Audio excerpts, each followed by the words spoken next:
श्रीराम समर्थ. श्री गणेशाय नमः. श्री सरस्वत्यै नमः. श्री गुरुभ्यो नमः. श्री सीतारामचंद्राभ्यां नमः.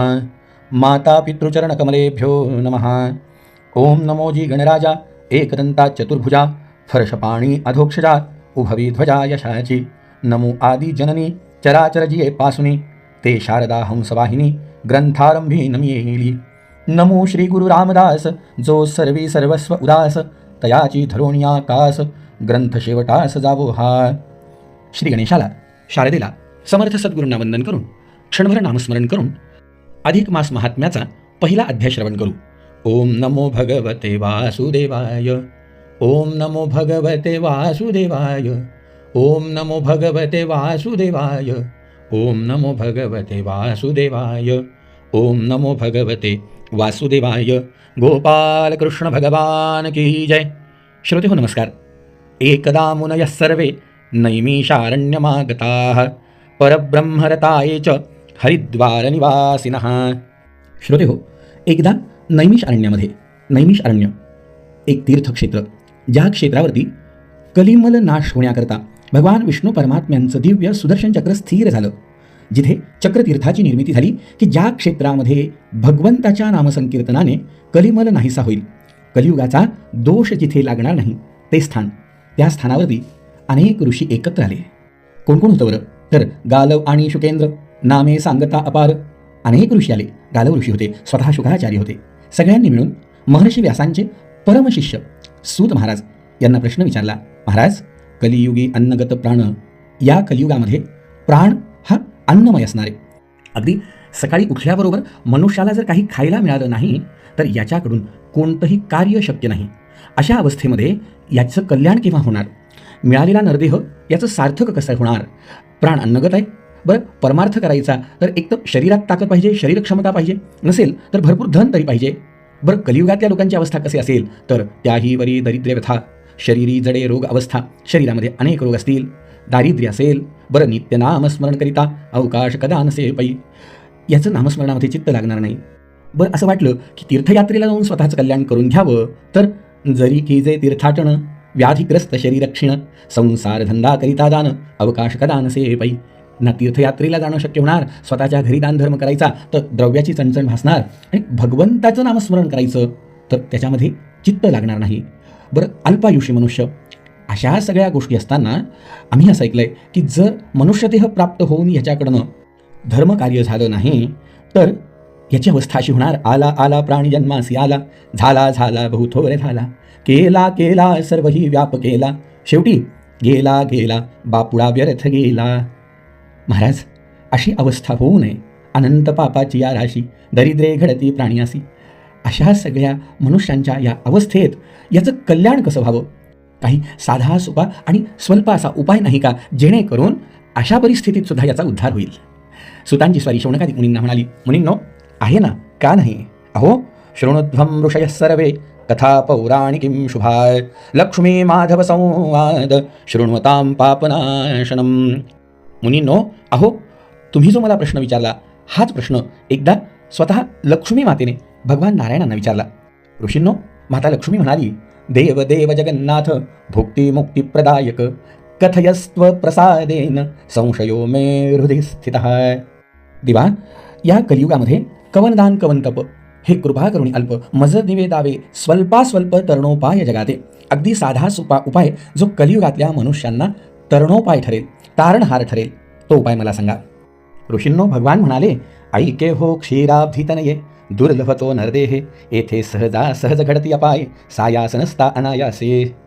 भगवान म्हणाले, लक्ष्मी, अगं, मनुष्याच्या कल्याणाकरता शास्त्रांची निर्मिती झाली.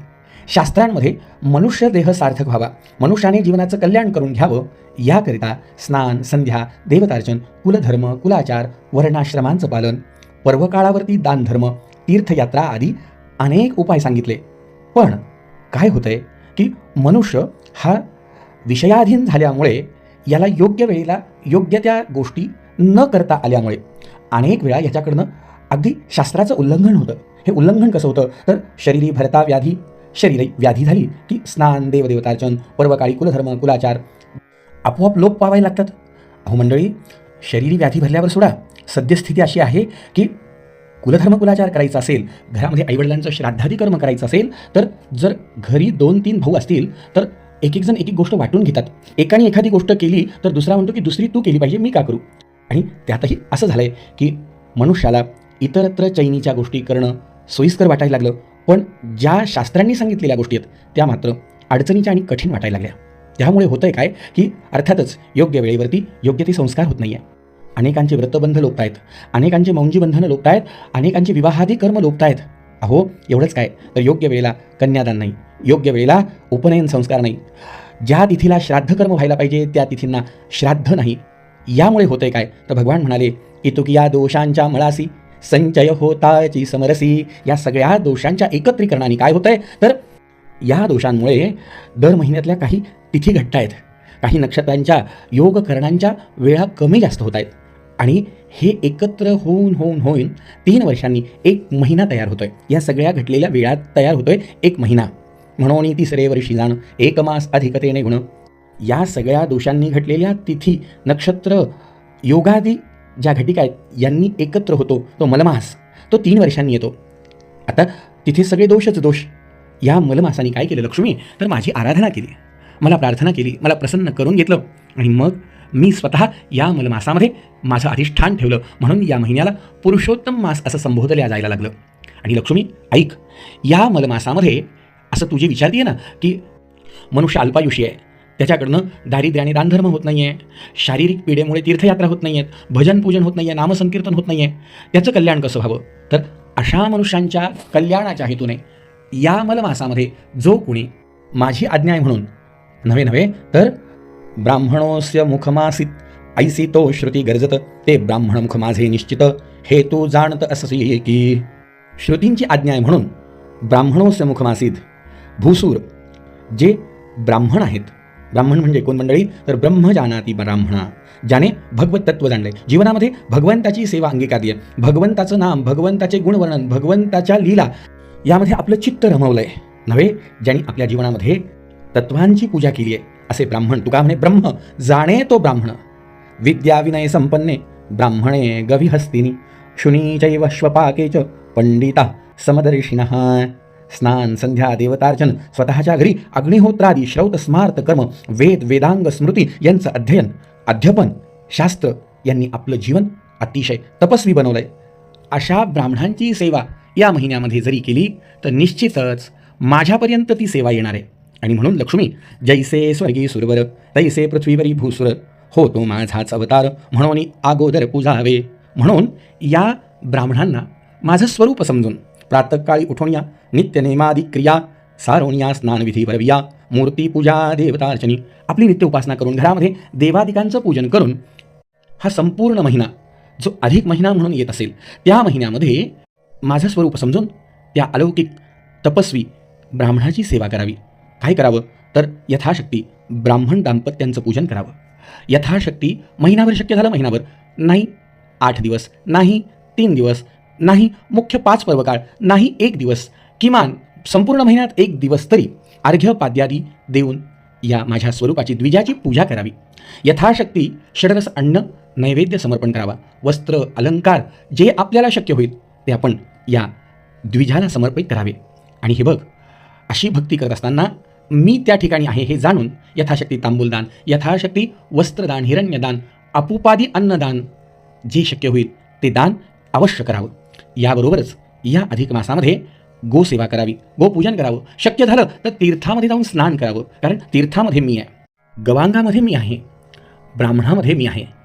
ब्रह्मजानाती ब्राह्मणा हे सगळ्यात महत्त्वाचं पुन्हा एकदा ऐका. जिथे भगवंताचं अधिष्ठान आहे अशी आपली गुरुतुल्य व्यक्ती, ज्यांनी आपल्या जीवनामध्ये भगवंताचं अधिष्ठान ठेवलंय ती व्यक्ती आईचे पूजन करोनी, अशांची पूजा करोनी यथाशक्ती त्यांचे आशीर्वाद घ्यावे. लक्ष्मीनारायण म्हणून त्यांना नमस्कार करावा. याबरोबरच मौन व्रत करावं. याबरोबर शक्य झालं तर उपवास करावे. जितके दिवस शक्य असतील, जितके तास शक्य असतील हे करण्याचा प्रयत्न करावा. या व्रताच्या आचरणाने काय होणार तर एक सांगू का लक्ष्मी, ऐसे करिता व्रताचरण होय दोष मळाचे क्षालन, मग शुचिष्मंत होऊन पावे सदन माझे तो. त्याच्या जीवनामधल्या सगळ्या दोषांची बोहरी होणार, तो शुचिष्मंत होणार आणि माझ्या लोकाला प्राप्त होणार. बरं, मलमास व्रत नारी या करोती समुद्रजे, ज्या स्त्रिया या व्रतांचं आचरण करतील न वैधव्यन्न दारिद्र्यम पुत्रशोक कदाचन. कोणत्याही प्रकारचं दारिद्र्य, दुःख, दैन्य, आपदा त्यांच्या जीवनात उरणार नाही, ही माझी सत्य त्रिवाच आहे. आणि श्रोते हो, असा आशीर्वाद भगवंतांनी दिला. म्हणून आपला विश्वास, आपली श्रद्धा, आपली भक्ती या दृष्टीने आजपासून सुरू होणाऱ्या या मलमासामध्ये यथाशक्ती दानधर्म, ब्राह्मणादी सद्गुरूंचं पूजन आणि तीर्थयात्रा आदी स्नानदान करून आपलं जीवन पावन करून घ्यावं. आणि हो, सगळ्यात महत्त्वाचं, आजपासून सुरू होणारं हे मलमास महात्म्य अगदी नित्य श्रवण करावं, जेणेकरून समर्थ रामदास स्वामी म्हणतात, श्रवण केली याचे फळ क्रिया पालटे तात्काळ. ऐकल्यावरती आपलं कर्म बदलणार आणि तुटे संशयाचे मुळं, यातून आपले संशय दूर होणार, एकसरा भगवंताचा आशीर्वाद मिळणार.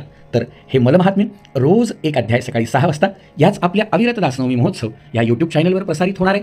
आपण आजच आपल्या या चॅनलला लाईक करा, शेअर करा आणि सबस्क्राईब करा, जेणेकरून पुढील संपूर्ण अध्याय अगदी न चुकता वेळेवरती आपल्याला श्रवण करायला मिळतील. आपणही श्रवण करा आणि आपल्या आप्तेष्टांनाही नक्की या अलौकिक भगवत चरित्राचं श्रवण करवा. पुन्हा भेटूया उद्या सकाळी ठीक 6 वाजता. जय जय रघुवीर समर्थ.